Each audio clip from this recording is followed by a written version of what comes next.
Welcome to the Effie Star Show, airing on iTalk Radio Fridays on 5 p.m. and Sundays at noon right after church. Don't forget to go to church first. And always hosted through Agape Greek Radio. Follow me at Effie.star for updates, insights, and stories, and like and comment on our posts at Agape Greek Radio to encourage more from me to you. Our soundtrack is always exclusively Greek music from my eclectic list of favorites ranging from Glikeria and Parios to Anavisi and Rouvas, Xilouris, Kazadzidis, Pixlax, and so many more as I've been enjoying a variety of genres of Greek music from our heritage for a lifetime as both a listener and a singer and songwriter.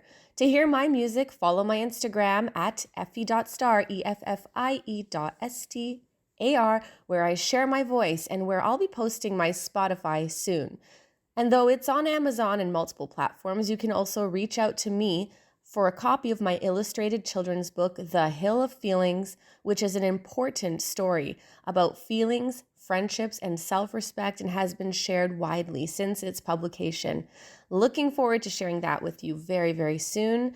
But today, our guest is also a writer and an artist who has carved for himself a unique and inspiring niche of multifaceted talents and products, all related in some way to the Orthodox faith, which, as I've noted, and I will continue to, is a pillar in my life and is actually a huge part of being Greek.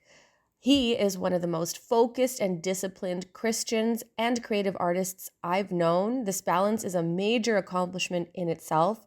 Those who know, his works range from Orthodox designs and canvas icons to fine art t-shirts, an intelligent blog including short fiction. He also does original music and so much more. I can't wait to sit down to an open conversation with Michael Lujan about inspiring works and life after a short music break coming up. Stay tuned. I'll see you in just a few. Welcome back, everyone. It's your host, Effie Star, and you are listening to Agape Greek Radio, the Effie Star Show, every Friday at 5 p.m., every Sunday at noon.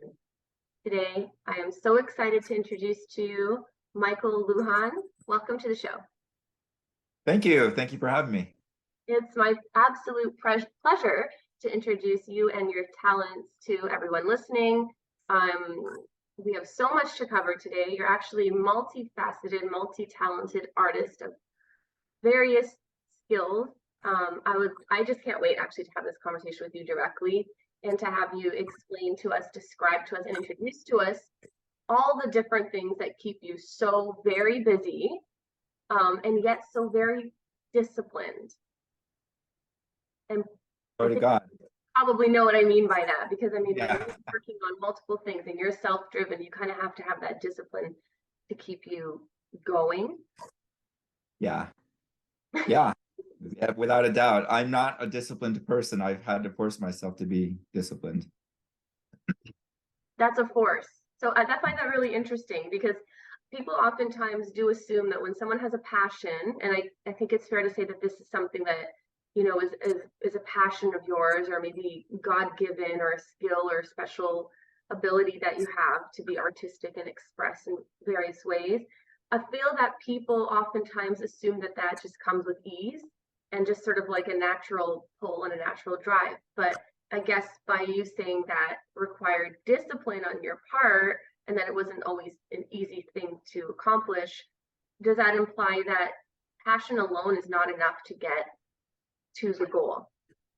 Oh, absolutely. Passion alone. Passion is, I would say, necessary, but not sufficient. I think, you know, God gives us certain talents, gifts in this life that we're called to cultivate. But, you know, the parable of the talents is very illustrative of what, you know, it's what God expects from us with these gifts is not automatic. It requires a struggle to bring forth fruit. I absolutely agree with that. It's very insightful what you're saying, and obviously you speak from experience. It's easier to ignore our difficulties, but you chose to persevere and find new ways to accomplish your goals in honor of the talents that you sound like you attribute to God. Unquestionably, yeah. I heard you reference the parable, and I heard you reference God. And so for everyone listening, what is your faith background? Orthodox Christian, although I'm a convert. I'm a convert relatively late in life. I was 37 or 38 before I literally took the plunge into the baptismal fount. Prior to that, I was raised Catholic, sort of nominally Catholic, went to church every Sunday, Christmas, Easter. There was a lot that sort of left me wanting in that. So when I got to college, I explored different faiths, mostly Eastern religions and philosophies, New Age philosophies, and a lot. It showed itself for me to be bankrupt, and so when I sort of stumbled onto Orthodoxy, it didn't take that much for me to recognize that this was what I'd been looking for, the truth, the fullness of the truth, as our priests will describe our church, which I absolutely agree with. I think I'd been primed for that by my prior experiences. So when I was confronted with it, I responded fairly immediately, and I haven't looked back. That's incredible. There's so much in what you just said that I think could fill up, honestly, a whole series of shows, because we have listeners of various faith intensity, I think I would say. Most people identify as Orthodox who are our listening audience currently. However, within that, as you probably have come to understand, there's a huge spectrum of practice or application, even understanding. So when you say terms like Eastern religions or even convert, there may be some people scratching their heads. And then there are others who know exactly what you mean, actually relate to what you're saying. And that's something that I would love to expose and explore more throughout my show overall. So I'm so happy that you're here to be a living example of somebody who still considers themselves to be going on a journey, on an ongoing journey, whereas somebody with a lesser intensity of faith may consider you have already arrived. Do you know what I mean by that? Yeah, I feel like very far. We haven't arrived really until we're there before the throne of God, God willing, in the next life. So I see this life as preparing for that. So it's a constant. That we just commemorated the Sunday of St. John of the Ladder this past Sunday, which yesterday, and you look at that icon, and there were people at the very top of that ladder being yanked off still. So yes. It's frightening kind of to think about that. No matter how far we may conceive ourselves as having progressed in the spiritual life, we're not there until until I think you're referring to the ladder of divine ascent. Yes. And for those who don't know, please Google it and write Orthodox in your search. It is such a story in itself, and it really captured just the visual of the icon of like literally a ladder, and then people ascending and then being pulled down simultaneously by the evil one or his servants, or the fallen angels, and representing temptations, our choices to give into temptations, etc. And then that goal of reaching the top, like you mentioned, even on the top rung, you can fall. And we see it all the time. We see the most wonderful people, we can't imagine how they may have fallen, or we see the opposite. You see people that you may be tempted to judge actually ascend into into beautiful examples of Orthodox Christianity, faithfulness. It's incredible what one person's life can become when we really, and who of us does this exactly properly well, but when we really give ourselves up to the leadership and the guidance of Christ. And you choosing, because in your case, I mean, in all of our cases, every day is a choice, and everything we do is a choice. Even those of us like myself who were baptized as infants, but you choosing as an adult to surrender, to walk into, to enter the responsibility and the lifestyle of the Orthodox faith, you knew that you were signing up for a difficult climb. I think because you've gone through catechism, right? Yeah. It was, I think my catechist, that's Father John Tomasi of Joy Lusario Orthodox Church in west side of Los Angeles. He and the people that I learned from made it clear that at the outset that it's a struggle, but we're armed for the struggle. We're given the tools if we choose to avail ourselves of those tools, which the church is. I mean, Great Lent is a perfect example of being armed for the spiritual warfare. Every single Sunday is a theme along those lines. But yeah, it was. I looked at the struggle before and the struggle now. The struggle prior to coming to the church was meaningless. Wow. It was not framed in a way that really had any significance. It all seemed senseless. And that's because life without God ultimately is senseless. The picture that we're presented of the universe is cold, dead matter with no direction, directionless. That's kind of what I felt, what I experienced prior to coming to the church. After being baptized, things didn't necessarily get any easier. In a lot of ways, they got more difficult, but they got more meaningful simultaneously. And I think or at least among the foremost weapons that an Orthodox Christian is armed with in the spiritual struggle is the weapon of meaningfulness. You know what the struggle means, you know why you're struggling. Without that, what's the point? So given the point, and given being armed with these tools, it's a night and day difference between a struggle without Christ, a struggle with Christ by your side. I find your expression and your sharing so meaningful in itself. I know you use that word in a different way, but I really do find it meaningful.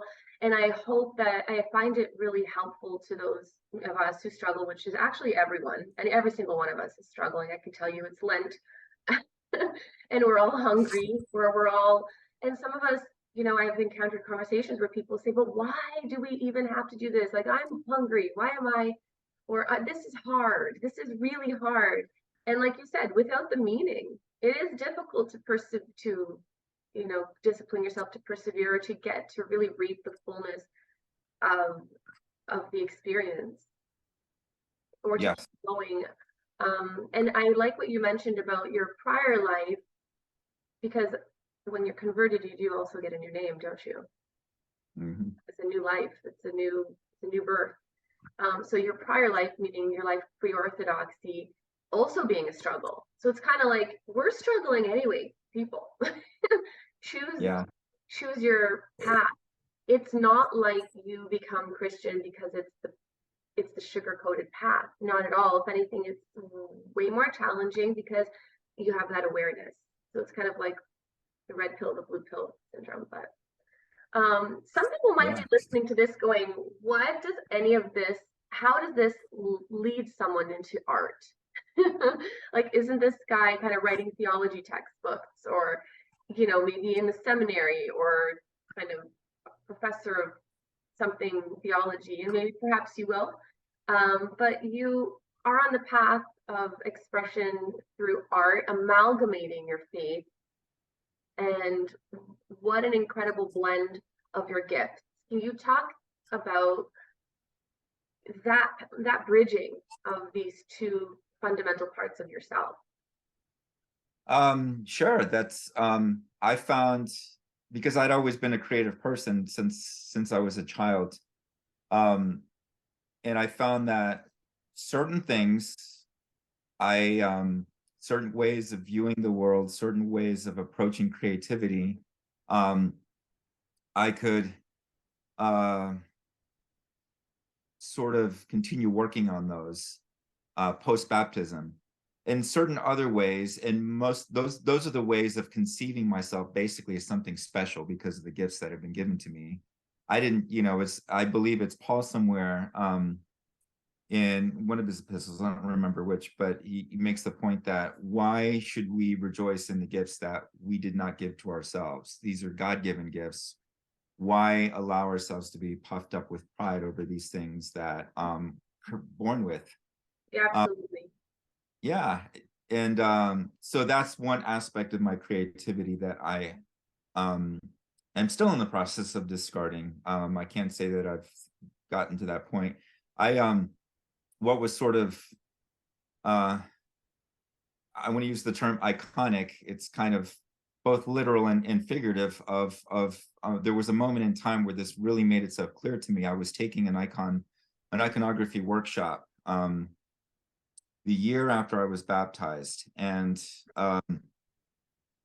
there was a moment where I remember thinking that I was having trouble even painting straight lines, and it made no sense to me. I had painted, not a painter, but I have painted much more when I was younger. So I have some experience with painting. And so I was sort of confounded at the difficulty that I was having even doing the most basic strokes. And I was confronted with this self-image of myself as an artist, conceiving myself as an artist. And I realized that I had to discard that image of myself as an artist if I was going to progress as an iconographer or as an aspiring iconographer. And so, which I am not. I've painted just a very tiny handful of icons in that time, but what helped me at least to recognize that this was something that maybe God would allow me to use my gifts for was the recognition that my self-image of myself as an artist was holding me back from being able to paint this icon of Archangel Michael. Wow. And that was, it doesn't sound like a huge deal, but it was kind of terrifying. It felt like standing at the edge of an abyss, because when you're confronted with a part of your self-identity that is poisonous, that is actually not contributing to your life, and that you have to get rid of, a part of your identity, what you come to recognize as this is me, and having that shown to yourself as, no, this is not you. In fact, it's preventing you from going to your source, which is the God, which is the source of all things.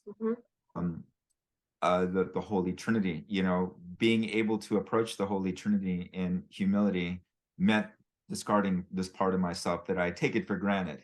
So, and that is not a finished work by any stretch of the imagination. It's ongoing. But that was very, very instructive for me. Thanks be to God because after that recognition, I've then the rest of the icon, I would not say sort of came naturally, but it was it felt like an obstacle had been removed from being able to create the rest of that icon. So that would be an example of something from my prior life that had to just sort of fall by the wayside. And that has echoes all throughout. That was 10 years ago, a little over 10 years ago. And that has just been echoing through my experiences. God has sort of reminded me, there's a little bit of yourself that you got to chip away. What you think of yourself. This is a delusion. In other words, that's the best way I can think to put it. It's this self-conception is a delusion because it's an obstacle between myself and God, and there's no end to that process. That's exactly what I was thinking the whole time you were talking about that, where a listener may think, oh, and then you're done. But it's not. It's a constant shedding, or a death to the self, as we say, death to the self. And it's an ongoing thing. And we see that struggle in every temptation, large and small, and for you in that case, it was literally putting myself aside and noticing that I am in my own way. And once you did surrender to your own, to, to first have that self-awareness, and then surrender to accepting that I am flawed. I am flawed, and it's hindering my ultimate goal, which is not only salvation, but really connecting with God, being with God, like meeting the bridegroom.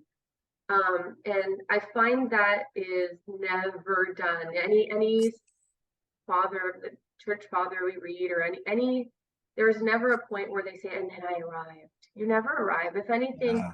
that awareness amplifies your awareness. It's almost like, to whom much is given, much is required. But Yeah, that's because absolutely. I really feel that one of the understandings of that is because, well, once much is given to you, you really are aware of more. So that's why you'll see people Mhm. be increasingly self-sacrificial, or increasingly, it seems, limiting on themselves. But it's not that. It's that they're increasingly aware of the negative influence that the world, or even the thoughts, can have on ourselves. And then someone might say, well, what's the harm in that? Once you really come to choose to want to be with God, you can see the harm in these things. We can see the harm. The problem really is starting to identify which of those things are harmful, actually, through self-awareness. And then the problem is, what do I do about it? Like, how What can do I I do let about that it? go? And Yeah. so when we talk about fasting from food, going back to that, after a conversation like this, it seems elementary. It should be the easiest thing, and yet it's still so difficult. Like, we can't even, not can't, some people are very, better at it than I am, but it is definitely an ongoing process, and it's one that I want to continue talking to you about, especially that piece that about death to the self, because I know you have sort of a fascination with remembrance of death, aka it's the name of your brand, your site, your one of your biggest projects, that I would love for you to talk more about to us. And I know, again, I want to demystify this idea of death as a morbid negative, through the lens of a Christian and an artist. Talk more specifically about your art, your creative projects, and your work. Starting with that topic that a lot of people are still petrified about, and it's the topic named death. But you're going to tell us a little bit about how death can equal life through your project Remembrance of Death, which can be found on remembranceofdeath.org. I would love for you to just take over and tell us a little bit about, or all about, this. Sure. It all kind of started as a joke last Lent. It's been pretty close to, liturgically speaking, exactly a year since this project sort of was conceived. Because last Lent, for the first time, I was seriously reading, again, we go back to the Ladder of Divine Ascent. And I don't remember which of the steps, which of the chapters references this quote, but it's this beautiful, poetic, sort of summing up of the Christian life. And he's making analogies to various things that are customary in a normal life outside of the monastery. Make of the angels your friends, for instance. That's one that comes to mind. But the most potent one for me was make for yourself an inseparable wife, the remembrance of death. And I, wow. My gosh. So I I have not heard that before. Can you please repeat that? I had not heard that one before. Make for yourself an inseparable wife, the remembrance of death. I mean, it's just the profundity of that can be, you might not exhaust it if you were to think about nothing else for the rest of your life.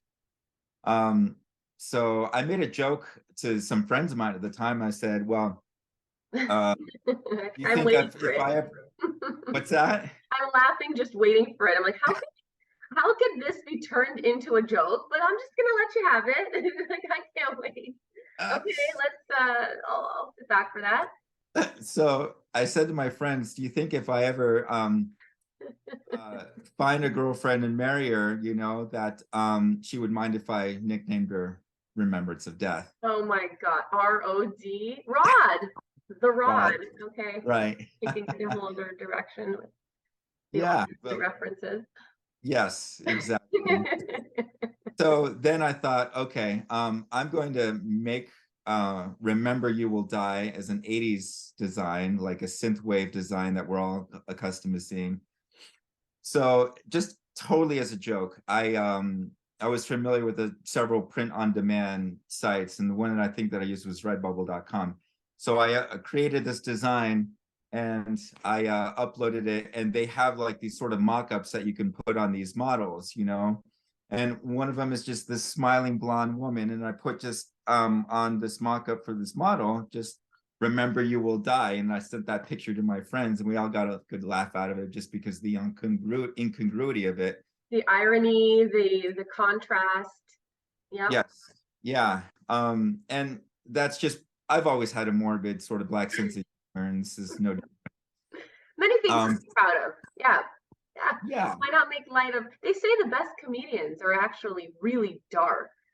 They are really, because like they're very aware, and then they just can do nothing else but talk about the problems, but also make light of them to balance out that really dark awareness. But I digress. Yeah, absolutely. Well, I think it's because that some of the best comedians are very familiar with some of the darkest aspects of life. They've had to confront their darkest selves in a lot of ways. And that can breed a very sardonic kind of dark sense of humor in a lot of people. And it's just, maybe it's just one way of coping. But in this instance, I thought, yeah, I was the incongruity of Remember You Will Die in a sort of a synthwave 80s Miami Vice sort of style typography, with this sort of bright, cheerful model wearing it on a t-shirt. But then I thought, maybe someone want to buy this, who knows, just put it out there. But then as I continued reading the latter, and it was really, really affecting me. It was really in a very sort of positive way. I find that most people have that talk about reading the latter, they want to sort of hold it at arm's length, because this is very, very extreme. It's mostly directed at monastics, not entirely. I think a lot of what's in there can be applied to people living in the world as well. But I didn't want to hold any of it at arm's length. I just kept, sort of having this interior monologue. I want this, I want this, I want this.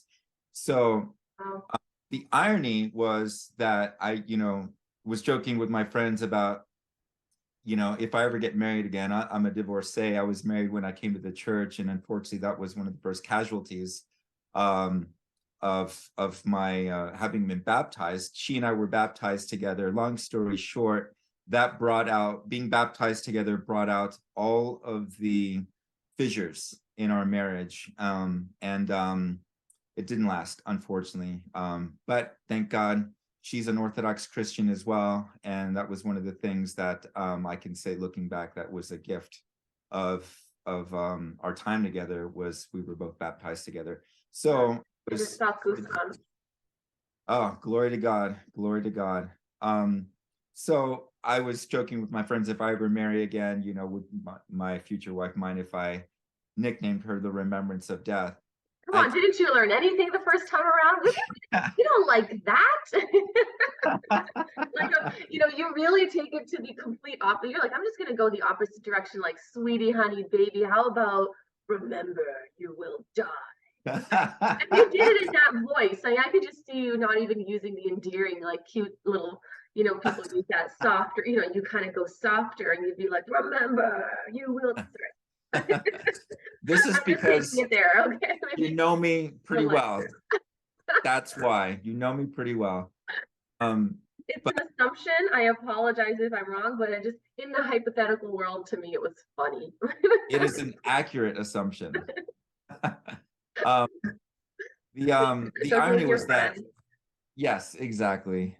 I came out of Lent with a serious aspiration for the first time in my life for monasticism. For the first time, it was something that I started regarding as a serious goal. At least potentially, you know, God reveals these things to us, and we do with them, you know, we have free will, we do with them what we like. But I recognize from reading that book that you know, I'm still not finished. I've been reading it very, very slowly for I got up through, I don't remember which step, maybe 7, 8. And Wow, that's actually an accomplishment.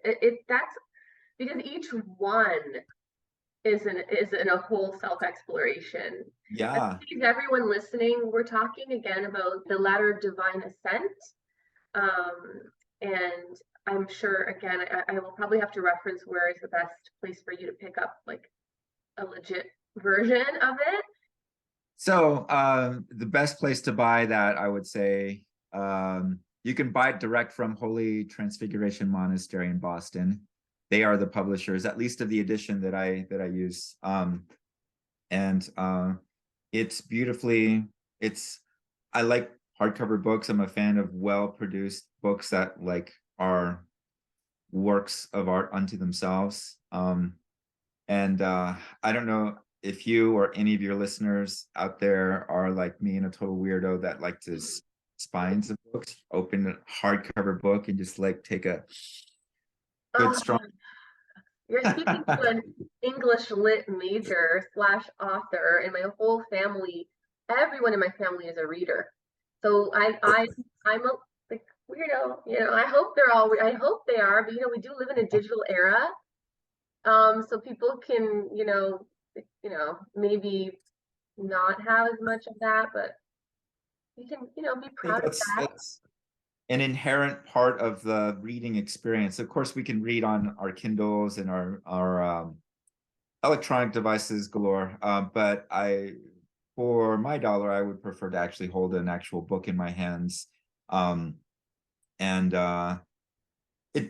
if it's like, it depends on the type of the book. Most books I will not write in, but if it's a fairly produced book, like it's a paperback that I'm reading purely for informational purposes, that is like not of a spiritual nature, then I'll dog ear underline and stuff like that. It's another reason I like physical books. But in the case of the Ladder of Divine Ascent, you would absolutely do not want to dog ear this book. You do not want to highlight or underline anything in it, because the book itself is just beautifully produced. So that's the edition that I've been reading from.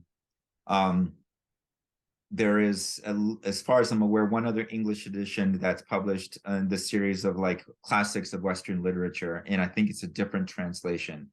The translation that is sold by Holy Transfiguration Monastery, if I remember correctly, is by Archimandrite Ephraim Lash, who is an Orthodox monastic himself. So that's the edition and the translation that I've been reading. So anyway, I got up to, I think, step/chapter 7 last Lent, but I've been reading it sort of piecemeal ever since then. I'm on, I think, 20 or 21 now. Previous to that last Lent, I had been, my spiritual father had recommended this book for me, and I never got through it. I never got past the first few steps, and I gave up after Lent was over. Like, okay, you know, I guess I failed. I didn't finish this book. Whereas last Lent, I gave myself permission to not have to read the entirety of the book by the end of Lent, and just continue reading it if I didn't finish it. And it sounds weird, you know, just that one small little thing where it's okay, you know, it's like having put this sort of expectation on myself enabled me to take my time reading it. And maybe that's why this time, meaning last Lent, I was able to allow it to really affect me in a way that I hadn't before. Really take my time with it. So having taken my time with it, I read it in a way that I hadn't previously, and it I can say without exaggeration that it changed my life. Wow. It's still in the process of changing my life. And insofar as it opened up the possibility of monasticism for me. Wow. because like I said, most people that I talk to who read the book want to hold it at arm's length, whereas I was embracing it. I found myself saying, I want this. This is what I want. So from that book to Remembrance of Death, my project where I'm selling on a website in the digital era, this is a book written in the 6th or 7th century, and that has been the inspiration for this website where I am now marketing through Instagram, marketing through Google, designs sort of centered around the theme of remembrance of death. That goes back to sort of as a concept, as something that had been presented to me, goes back to something early on, maybe my second year or maybe first year as an Orthodox Christian. My spiritual father, Father John, had presented this story of a very young woman that he knew. She was 18 years old when she died in a car accident. Prior to that, she had I don't remember. I think it was the way he described it. She had had a poster or something, "Live in Remembrance of Death," on her bedroom wall, which is for a teenager just exceedingly rare. But that deeply affected me, that story and that ethos of living in remembrance of death. So I did something similar. I printed out on 8.5 by 11 size sheets of paper, paper this size, live in remembrance of death, but one letter per, so it covered up the entire wall. And that was on my bedroom wall for a couple of years. Then I just kind of forgot about it, but it was sort of resurrected last Lent by reading from St. John of the Latter's book. So it was something that in a way had been always very close to me as an Orthodox Christian. Why? Because if we live in a remembrance of death, we're all going to die. That's one thing that literally every single human being has in common. Yeah, this is a fact, and that's it. Like, so I think some people begin and end with that fact. They're like, gonna die, and then they leave it because it's gonna happen, and I don't want to think about it. Whereas your not philosophy, but what you're following is the complete opposite. It's like, we're going to die, so that should actually be of significance, because we don't actually die. We actually continue living. We have eternal souls. We are eternal and immortal beings. We're just limited in our body. And so when we no longer see a person here, even people with their pets, you no longer see the pet because it's a totally different experience for a created animal. But we no longer see that loved one, and we just put them out of our mind. Not we, I'm talking collectively. I'm not just trying to talk about myself or you in specific, but yeah, the human experience likes to sort of block out difficult things. And it really takes a lot to confront. And I think a lot of your art, particularly Remembrance of Death, I'll say, is all about confronting, embracing, reminding, celebrating, and also, and this is important, modernizing all of this aid, like this eternal concept of this eternal reality of death. Like, I mean, this has been our reality since the first, the beginning of humanity.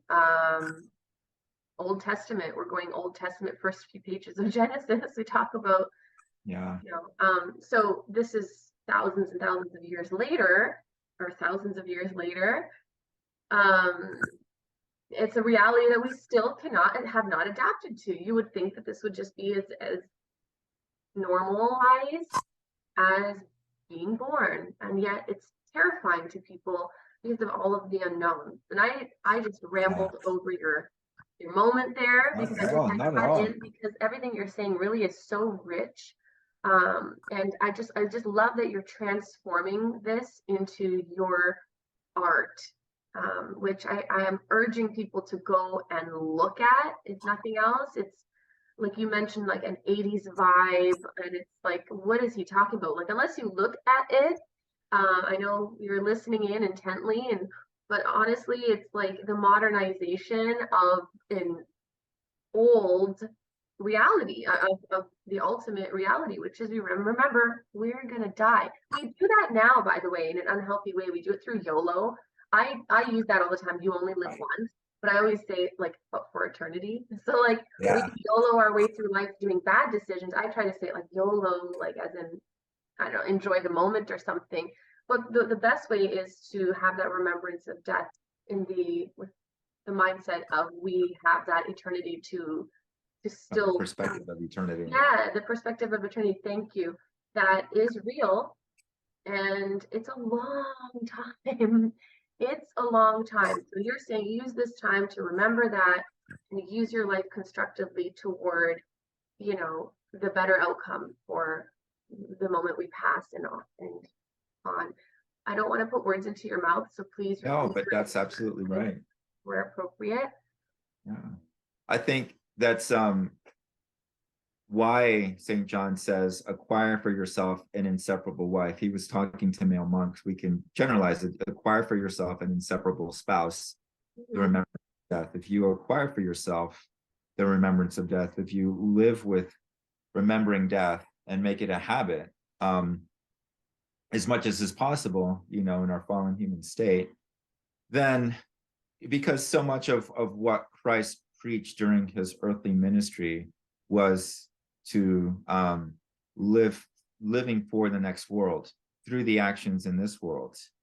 And that's nowhere more clearly explained than when he gives what I like to call the final exam in Matthew 25, verses 31 to 46, I think, or the parable of the sheep and the goats. When the Son of Man returns, I was hungry, you fed me. I was thirsty, you gave me something to drink. I was in prison, you visited me, and so forth. Or you didn't do those things. The people that did do those things are on his right side, with the sheep. People who did not do those things are counted with the people on his left with the goats. So and this reminds me of something that Father Spiridon Bailey said in one of his videos on YouTube, where he's quoting, I don't remember, he's quoting another saint. I think it's St. John the Dwarf, perhaps. Anyway, he says that the foundation of our spiritual life is our neighbors. And that's so beautifully put. Our neighbors are our spiritual life because, the way we treat our neighbors, not just our loved ones, but everyone that we come in contact with in this life, those are the building blocks for our eternity. And so it's... And may I interject, today our neighbors are not even physically our neighbors. It could be who you interact with online.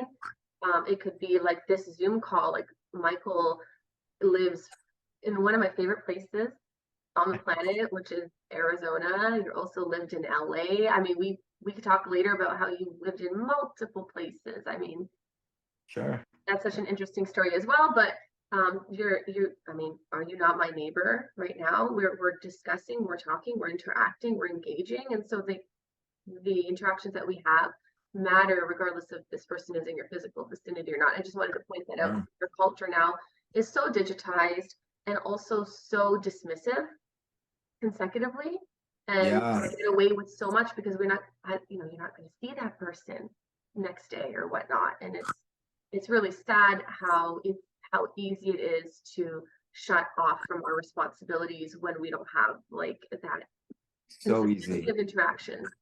I think that's one of the foremost temptations of our digital age, is not seeing the person behind the avatar and the electronic characters on the screen as a human being. I know for myself, I've been tempted and fallen prey to the temptation more often than I can count of saying something, typing into a computer or on my phone, saying something to another human being, something that I would never say to that face, ever. Wow. But because I'm not seeing that person's face, which is literally, according to Genesis, an icon of God. Not seeing it in that moment, I fall prey to the temptation to treat that person as something less than human. And that is a plague of our digital era, easily. I would say this, I've tried to cultivate a habit of every time that I've been, get riled up, I can't believe somebody is wrong in the internet again. And That's not going Um, away. no, not going away. But what we can do, I think, is like what I've tried to do is get into the habit of, okay, before I respond angrily, I'm going to click on their profile, and hopefully they have a profile picture of themselves so I can look at this person's face and maybe take a moment and think, this is someone's daughter, this is someone's Right, sister, right. brother, you know, child, grandchild. They have a network of living human beings and deceased human beings as well that maybe they pray for as well.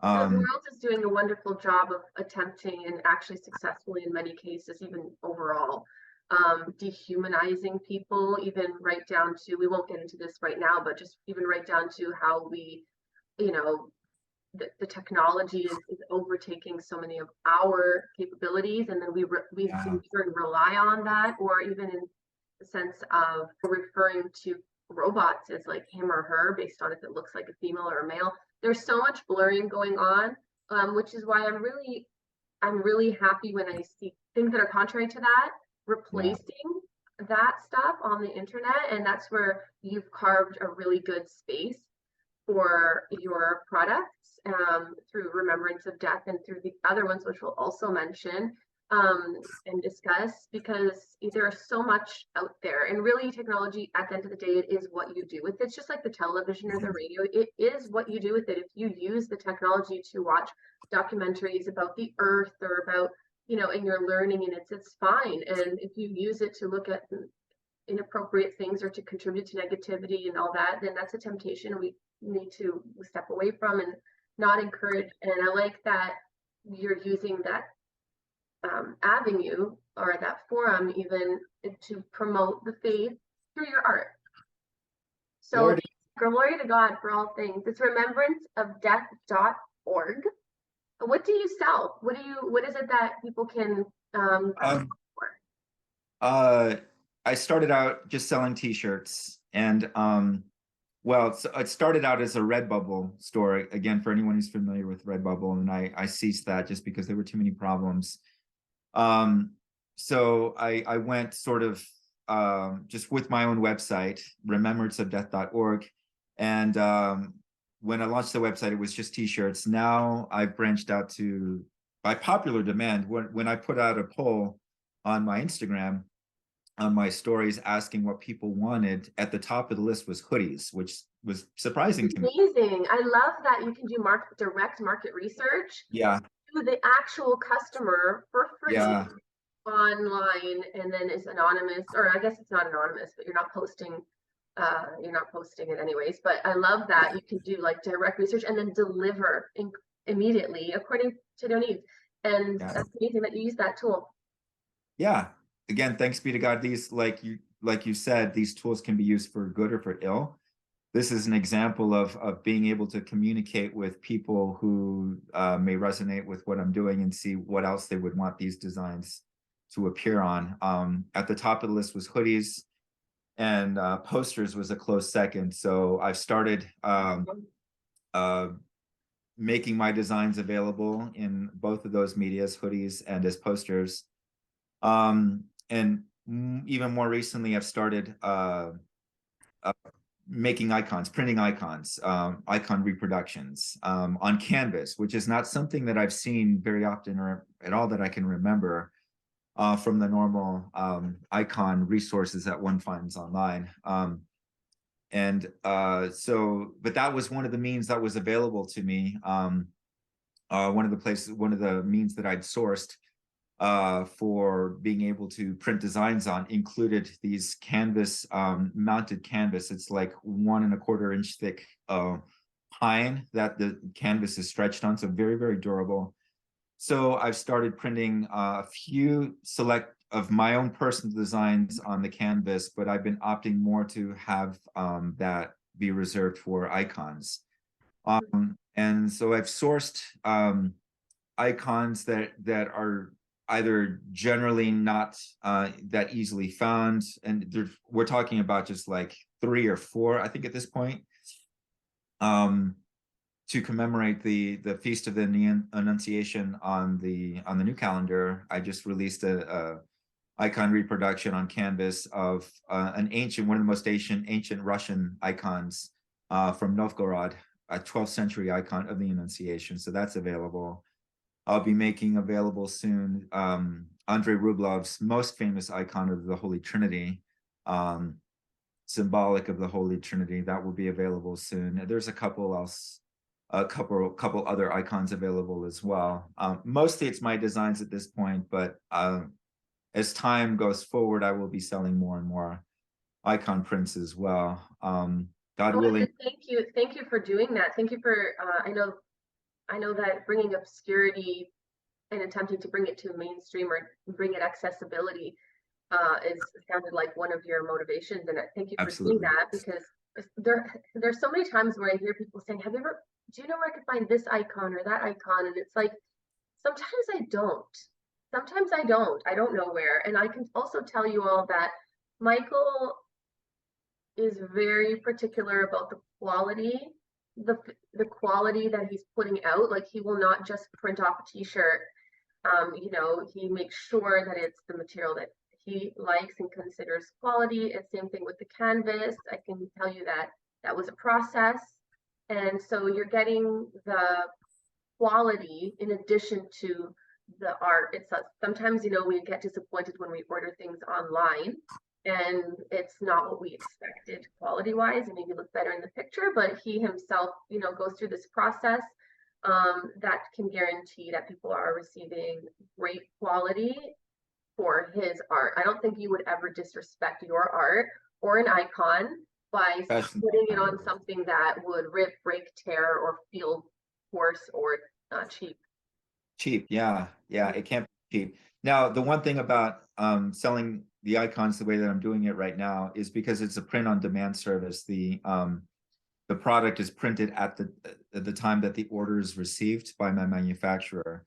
So I don't have the opportunity to have it properly blessed. So what I recommend to anyone buying an icon is, if you want to use it in your icon corner, ideally you should get it blessed by your priest. Mm-hmm. Thank you for mentioning that. Even that is an education to some people. I know that some people will put an icon behind the altar, have the priest like leave it behind the altar for a period of time. Same with your cross. If you have a new cross, especially if it's been gifted to you, it's important to have that. That's, again, the why and what of that. Please comment under this video if you'd like to ask any questions about anything we're talking about, if it's vague, obscure, or you have any further questions about why things are done this way or not done a certain way. Go ahead and ask those questions, and one of us will pop on and answer to the best of our ability. But that's a great point. You're not responsible for, you know, having the icons blessed, but the item itself is delivered through remembranceofdeath.org. You also have your Instagram for that, at Remembrance of Death. I know you also I know you also have the art shop. You also have apophatic astronomy. You also blog. I know you even play guitar and write music. Like, there's so much going on aside from the fact that you cook. Interesting. You have an interesting culinary, even an interesting palette. But let's pause right here. Let's take a little break. Let's have a little music. And when we come back, I'm going to have you continue talking about your Etsy shop and a couple of other things, so that people can really get the full picture about what you are presenting right now. And we'll do that in just a few minutes. Be right back on the Effie Star Show. I'm going to take a little sip of water. I just have my Danforth cup here. What do you drink your water out of? I mean, aside it's a designs that I came up with for the previous incarnation of Remembrance of Death when it was still on Redbubble. So I haven't, these stickers are no longer available, but I will make them available once again. This was one of my more popular designs, is basically, and this is one of the things that I try to explore in my designs, is mashups. So I mashed up the Holy Cross of our Lord with Nika victory, his victory over death with the NASA logo.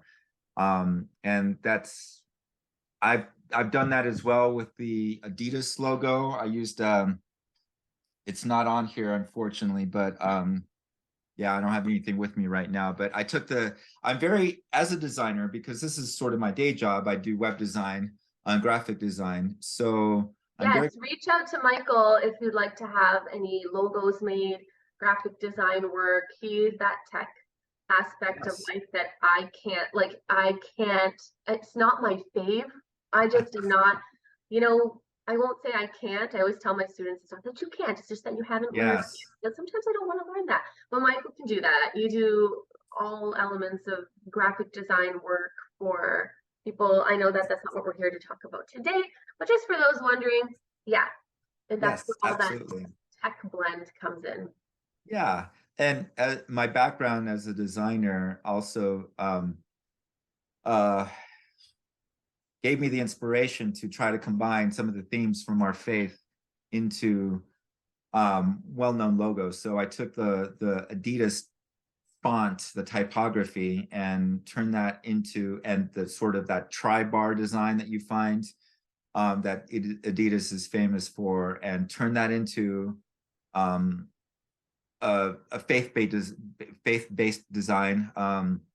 The cross with the tri-bar, the tri-arm cross, the Orthodox with Alpha and Omega underneath that.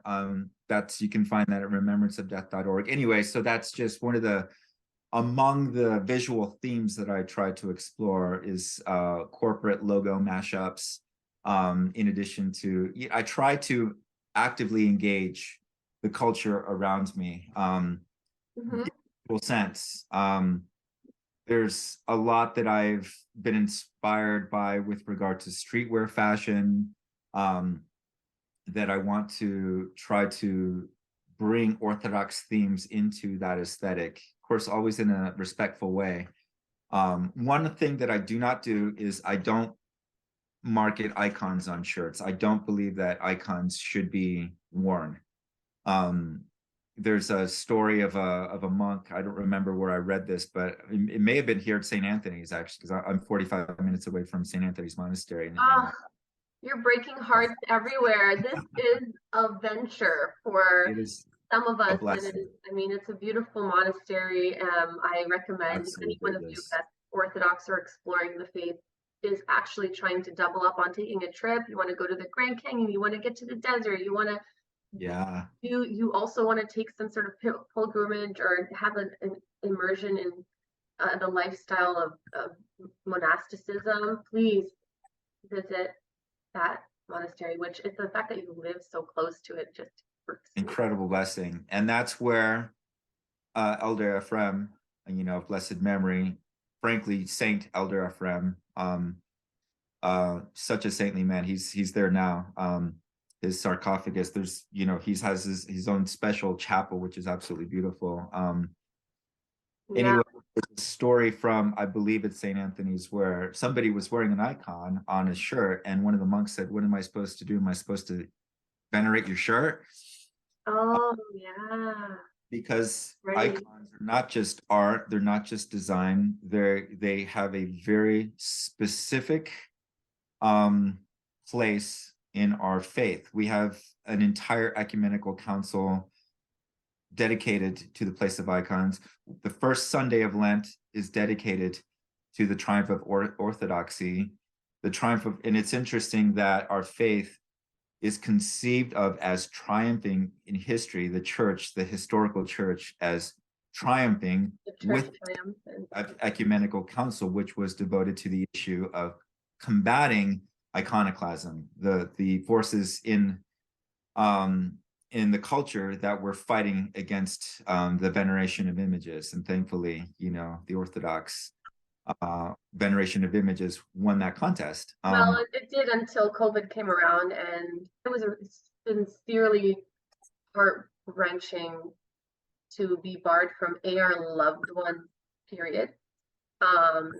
With the limitations that were placed. I mean, I live in Toronto, Yes. Canada. You lived in LA at the time, very liberal cities. Yeah. And then in our churches, and some of us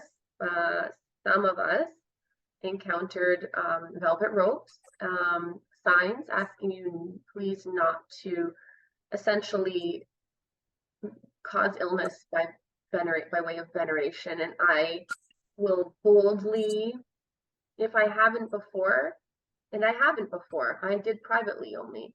And then once when I was told not to venerate, like explicitly, and I said, Yeah. if you're worried about it, please don't kiss the icon after me. I'm not worried. And I see that you're wearing a mask. So I think you're okay, but it's for you to choose because that's up to you. But for myself, I choose to venerate. Mind you, if you are on the fence and you bow and, some people place their forehead on them and do their prayer, but please don't be afraid of hugging and kissing those that you love. And that's, Yes. my rant. I'm allowed to rant. I'm allowed Well, to it's rant because apropos. that was a moment, because what you're talking about, and I mean, we just celebrated Week Independence Day. Yes. I Congratulations. just went to an enormous, no, it was all me. It was all me. No, I went and I celebrated. That's all I did. But, it's such and your background is Armenian, yes? So you understand oppression and the history of oppression and it being disregarded and having to actually fight for it even to be known. And here we are talking about what you were talking about now was a fight to get icons the respect and the place, their placement, their proper placement. Yeah. And then we're encountering again a limit to those things, and it doesn't align with our history. And the only way that that could happen today is through our own ignorance. So if we Yeah. don't know something, then why on earth would it affect us? So red pill, blue pill. Yeah. And we have to be cognizant of our history, the church's history, in order to properly frame the current day in its meaningful, to give it its meaningful context. Otherwise, we're liable to fall prey to. I understand the temptations of the people sort of running the show with regard to our hierarchs and our priests wanting to err on the side of caution, but at the same time, that is a temptation. And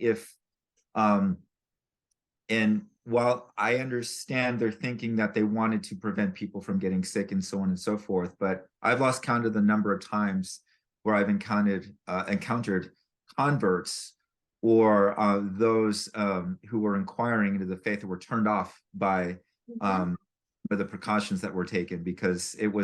amounted in many ways to a denial of the faith in a lot of ways. That is a profound statement that actually deserves to be repeated. So there are people asking, inquiring, coming and seeing, because that's what we say, come and see. And then what they're seeing repels them. So how Because many it's souls? contradicting what they have been reading about the faith.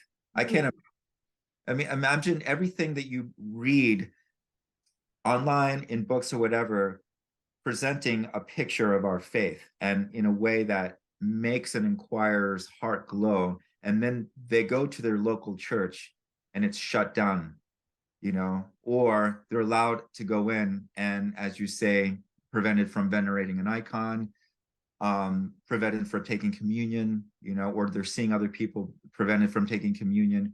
What message was this sending to those people? We're seeing a mix of opinions. We're seeing dispute.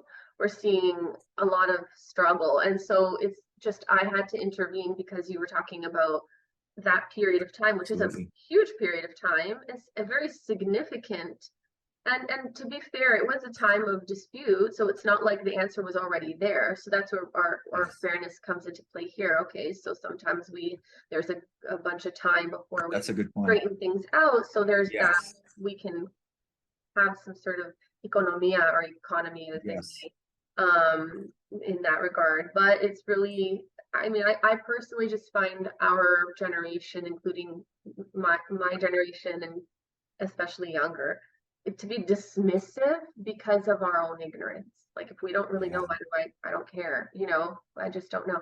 So I don't care. So that's why anything that's promoting, educating, exemplifying the faith and even demonstrating through lifestyle, for me, it's a win-win when I see that. And don't be discouraged if you're not at that level, that what you of the level of what you see somebody else living. For example, you mentioned Elder Ephraim, and we were talking about the monastics. The monastic life is not for everyone, nor is everyone that's a monastic on the same level of, you fill in the blank. Like they're all trying to be more obedient and more, always striving to be less of themselves to reach a greater closeness, if you will. Welcome back to the Effie Star Show on Agape Greek Radio. You can find us at Agape Greek Radio. That's our Instagram. You can find us on YouTube, which if you're watching right now, you can look for me at Effie.star. That's at EFFIE.star. And my guest today, I'm going to ask him to tell us all places we can find him, other than remembranceofdeath.org, and also other than his Etsy, which is the Art Shirt Shop, OPPE shop.etsy.com. So the Art Shirt Shop.etsy.com, and some other places. Michael Lujan, if you could take it away, I would love for you to give us a little synopsis of all the things you have out there, where we can find them, and the floor is yours. Sure. Okay. Yes. Both of the other two things, while everything that I'm currently doing online is kind of new. The Art Shirt Shop is my newest sort of project. It's very simple. It's just printing fine art on t-shirts. Some of the artists, I'm a very forgetful person, so I literally have to have the list in front of me to remember. Some of the artists that I have represented thus far are John Martin. He was a 17th century painter who's most famous for depicting scenes from the Bible, including the Book of Revelation, one of his best known paintings. But he depicts scenes from the Old Testament as well. And he's been described as the first Hollywood set painter, even though obviously this was well before the existence of Hollywood, and it's because of the drama of the scenes that he is painting. Wow. They're absolutely amazing. So again, that's John Martin. Gustave Moreau, which might be a little bit more familiar. He was a symbolist, depicting some biblical themes sometimes. Prophet David, St. George and the Dragon, not strictly biblical, of course, one of our saints. Odilon Redon, I don't know if I'm pronouncing that correctly, but he was a French symbolist as well.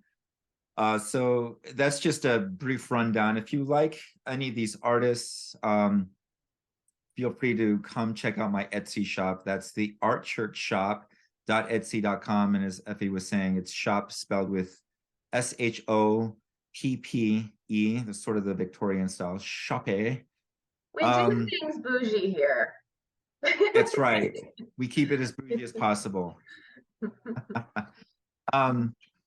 So yeah, it's very simple. It's just these historical fine art pieces on black t-shirts.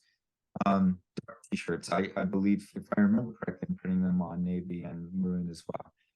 And the other place was a blog that I've been, long story short, I had a previous Instagram account that I was just concerned with selling my fine art, which included photography, nature photography, abstract digital artwork, and so forth.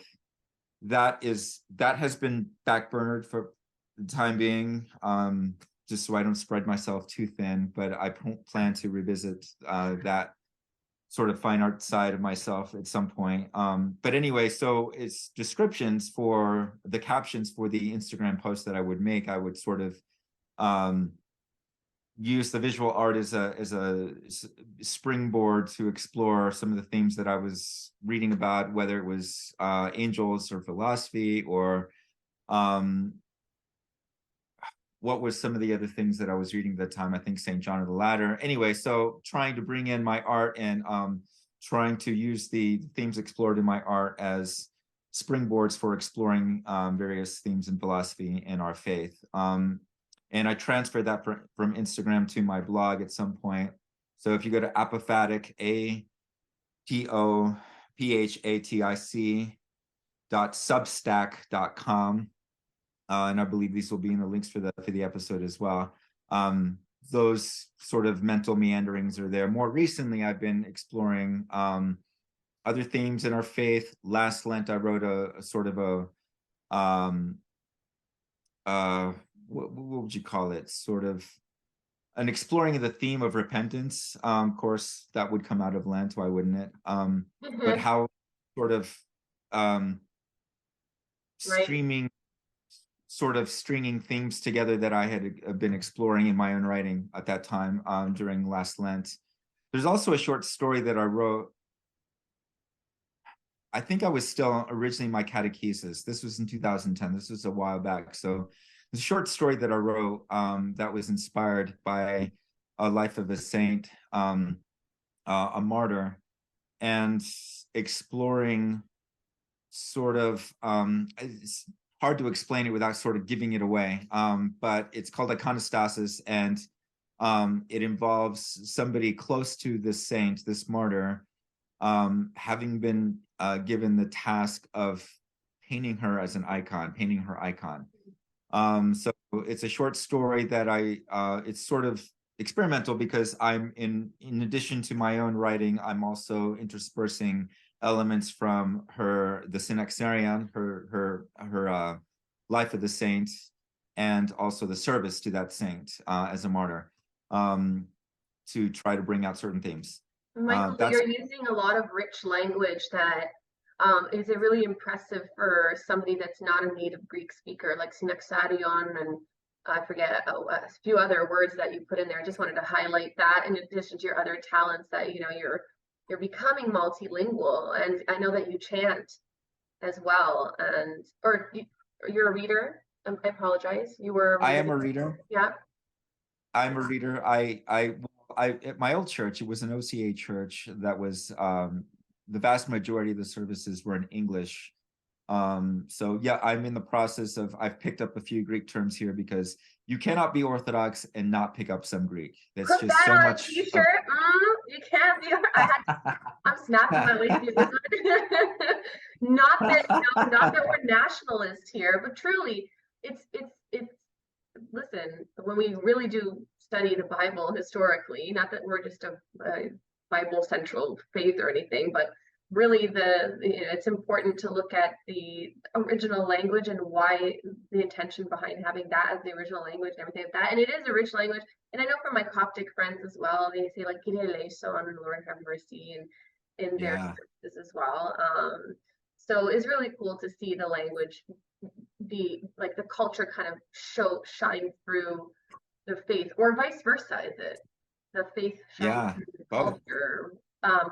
Because I think the terminology, the language itself is so important. Language itself is so rich with meaning, and of course we now speak in the languages that the places that we're born in, and we're not limited to learning other languages. But of course, I speak English daily, but I happen to be Greek and know Greek, so I think that's a blessing. But then to see other people take upon themselves to learn, not just even everyday Greek, but to learn really like liturgical language is so nice. It's so kind of humbling for the rest of us that are still, there's still so much to learn in every aspect of life. But when it comes down to culture and the faith, those are like, I don't know, really, they're really defining elements, I guess. They're integral. Yeah. There's that I love about Greek culture, Slavic culture, the various Slavic cultures, is that orthodoxy is absolutely integral to these cultures. Absolutely. That should go on a t-shirt too. Oh my gosh, I'm taking over. No, but it's true. Because you're going to have people that say, well, I may be Greek, but I'm not really into the faith. And it's like, that may be so, but that's new. That's not really that prominent unless you look at, and then like we're talking polytheism, even that's a debatable topic, because were they polytheistic, or were they coming up with whatever they could come up with at the time to compensate for the fact that they hadn't met Christ or whatnot, or come to know Christ or whatnot? But like, really, it's not a prominent part of our culture to have so much divisiveness. Like more than not, people have been not just Orthodox, but strongly Orthodox throughout generations. And this is, in my opinion, one of the first generations that are more lax. And there's so much reteaching going on, or recatechizing. I used to attend recatechism was the name of it. And I was baptized and I grew up in the faith, and I didn't rediscover the faith. I was always in the faith, but there's so much to learn, right? So I know that I get impressed when I see people like dropping big words anyways as an English major, but also anyone at all, but then you're saying words that are not even like in really like commonly used English words, and then they just happen to be Greek. So I just wanted to, I know you don't like the phrase, but I just wanted to say good job. Oh, thank you. Well, again, that's down to our faith, and again, you can't be Orthodox without encountering so much Greek terminology. But as a reader, it's even more the case, because as a reader, I was putting together services. I was putting from the Horologion, the Menea, and so on. So, again, all Greek terminology that I said just the titles of our service books are Greek terms. So the more you put yourself into the faith and put yourself into the service of your particular church, you're just going to load up on these terms. As for learning the language, there wasn't much call for that at my old church, just because it was the vast majority of the services were in English, and I was grateful for that. But I've since had to move. I'm now in Tucson, and the local church here that I've started attending is a Rokor church, it's a Russian church, and their services are slight majority English, but that leaves a lot of non-English. And of course, in the Russian tradition, that's going to be Church Slavonic. And so, so now you have a new project underway. Exactly. Yeah. And what's interesting to me about it's learning the language that is affiliated with the church that you're beginning to attend, so absolutely, that you can better serve. Guys, if you ever wanted to feel like you need a fire lit under your feet to get quicker, acquainted with the faith in a more fulfilling way, it's through conversations like these. Like, you're learning a new language, at least to a degree, so that you can better serve in the church. It's incredible that you'll take that upon yourself, and you won't see it as a hindrance. You won't say, well, I can't understand, so I just won't go. And I just think that's I'm glad that you're sharing that with us. They're actually like, oh, glory to God, pulling it out of you. I feel very strongly that God is in charge of everything. He's directing my life. Amen. With my participation, and unfortunately that participation is more often than not like resistant to God's promptings, but I recognize that I am where I am because God wants me to be here. That includes the church that I chose to go to, because it reminds me, among other reasons, it reminds me of the church that I left behind in Los Angeles. It's a small mission parish. And I just started attending, so I'm not going to drop the name yet, just because I've been there maybe just a handful of times at this point in time, but the people there are absolutely, if you look up Rokor Tucson, you will find it. But the priest there has been very forthcoming with his time, offering to teach me Church Slavonic. Wow, generous. How can I say no to that? How can anyone say no to that? So, and it's interesting. From what little I know about Church Slavonic, is there's almost a one-to-one reference between Slavonic and Greek, because Saint Cyril and Methodius, they were, if I remember my history correctly, they were from the Byzantine Empire. They were tasked with giving the Slavic peoples a language in addition to proselytizing, giving them the gospel, they had to give the gospel, present the gospel in their own language. And so they gave them the Cyrillic alphabet, hence, Saint Cyril, why the Cyrillic alphabet is named after him. So the upshot of all this being that between Church Slavonic and Greek, there is almost a one-to-one correspondence, unlike most other translated languages where there's an active interpretation that's involved in translating from Slavonic to Greek and vice versa, or from Greek to Slavonic. From what I understand, the translation is fairly precise. God willing, that will give me an edge up if I choose to try to learn Greek at some point in time, to be able to read, for instance, the Septuagint and all of the New Testament in Wow. Some of us have trouble reading that in English because, it took me, it took me 2 full years daily to complete from Genesis, the Old Testament, all the way to Revelation, the New Testament. Wow. And that's in more terms of the studies. It was an amazing experience, and I didn't do it just on my own. I would take, and then I would go to my Bible studies because I love to attend Bible studies. I think the most I ever went was 3 times per week. Whatever's available, I'll attend. And I would take my questions and I would ask, and I would, kind of go back and unfortunately, I'm one of those. I had a Bible that I would mark with pencil, and I would reference and I would flip back and forth. That was my Bible for that purpose. I think with the Bible, I think that's a lot. I think that's not just forgivable. I think a lot of people do that, because your Bible, you're interacting with your Bible, and whether you're praying with it or writing in it, taking notes with it, I've the Orthodox Study Bible that I have, the paper is so thin that that I would just like rip the paper if I try to write in it. But I've seen Bibles of people who have heavily annotated, and it's beautiful to see. It's almost like becomes a living, breathing part of them because it's growing with them, I really remember better when I highlight. Like I was always like that as a student too. I would have to put my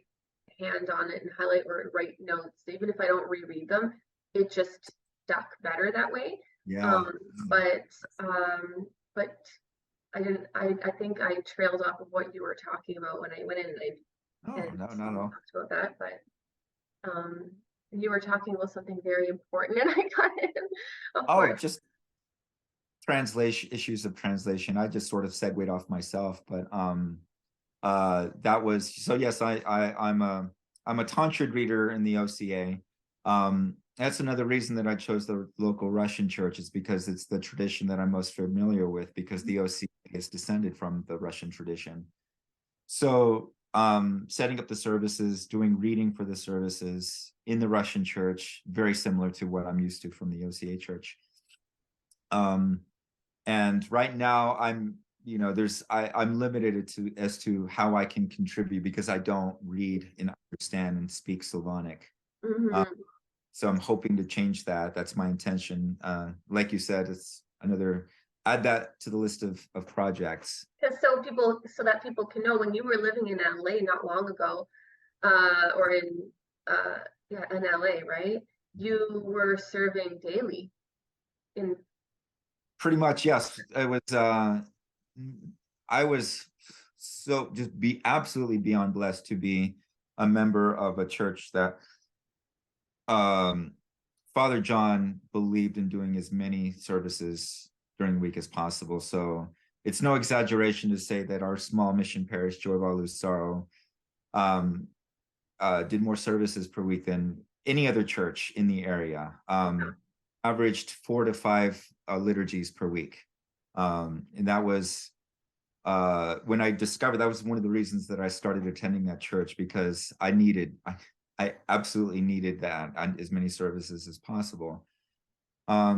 So yeah, once by the time that I had to move to Tucson, there were Vespers every single night. There was a Vespers and there's Akathist every single night.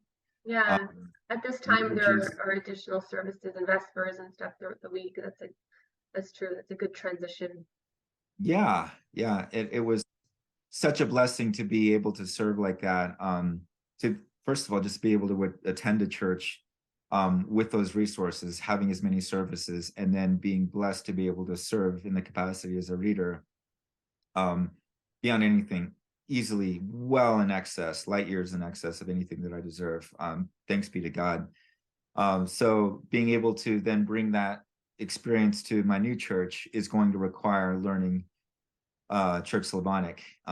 So looking forward to diving into with whatever time I'm able to.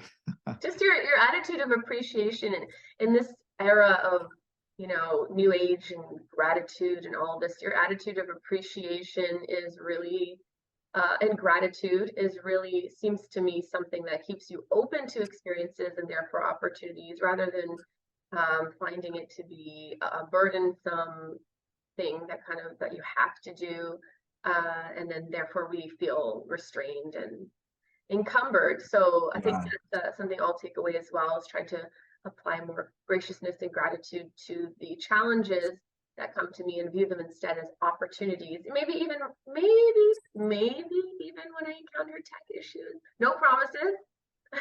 We all have our well, strengths and weaknesses.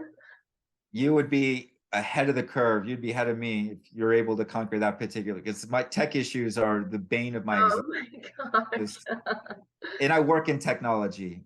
I work as a web designer. All my designs are made with Photoshop, and I continually, one of my habitual confessions is wrath, getting wrathful at this machine right now. And it's like Man against the machine, I told you.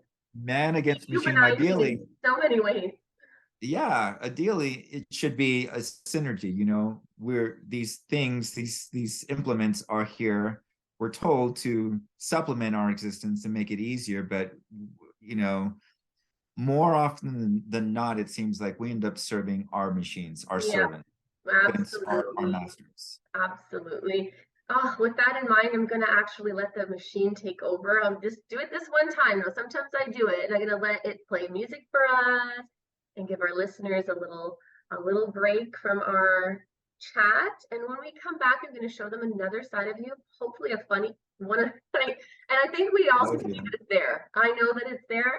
And I think you're kind of like you're okay at concealing the funny side of you, but I'm gonna do 5 random questions and see if I can reveal anything unknown. Okay. When we come back on the Effie Star Show, we're going to move into our 5 random questions with our guest, Oh Mike dear. Luhan. 5 random questions mean I just fire out 5 random questions, and then you answer the first thing that comes to your mind. Here goes. 5 random questions. Are you ready? I think so. Are you set? I'm good. Let's do this. Okay, let's go. Would you rather win $10,000 or give it away? Give it away. Where can I find you on a random Saturday evening? At home with my dad, watching Blue Bloods. I So, went to Blue Blood Steakhouse one. Not oh the same, yeah. right? Not the same, right? No, this is a TV show about a cop family, Catholic cop family that's actually remarkably like wholesome. I'm Yeah, gonna believe surprising to it. say about a TV show. Guys, fun fact, I don't actually watch television at all. People don't understand. I don't even turn on the television. So when you talk about shows, I'm like, sure, okay, you can be talking to me, sure. I wouldn't even know, but that's cool. Number 3, do you have any godchildren? Does an I adult have, convert get godchildren opportunities? yes, I have 7 godchildren. I have 7 nephews and nieces. How do you keep up with all those name days? That's not one of the questions. That's a side question. It's like a Okay. parenthesis. Okay, so guess we're keeping score. 5, not 9. All right.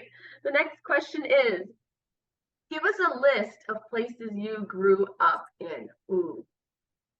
I was born in so background, my parents were diplomats. They're retired now. So as a result of which I grew up large part overseas. I was born in Santiago, Chile. Then we moved to Venezuela, Caracas, Venezuela. And then we moved to Lagos, Nigeria. Then we moved here to the United States for 5 years, moved back overseas to Santo Domingo, Dominican Republic, where we lived for 3 years and moved back. And I've been stateside ever since then. Wow.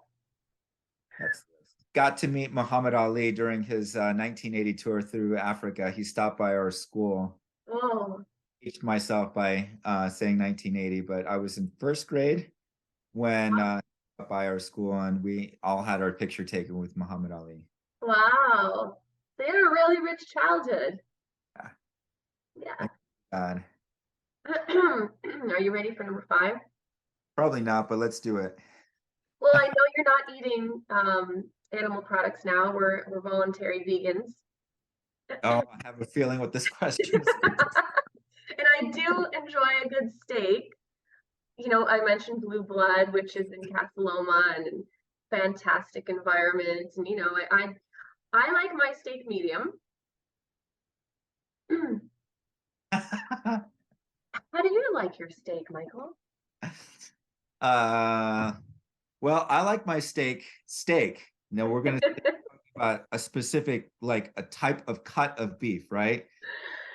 Yeah. Like I like my Wagyu, right? I also like the keg, which by the way, they don't have it over there where you live, the keg. So that's interesting side comment. But that's not really, I mean, how do you like it? Like, how do you take it? You know, you order your steak, they say medium rare, medium, or well done. Those are 3 options. But what would you say? I eat raw beef on occasion as well.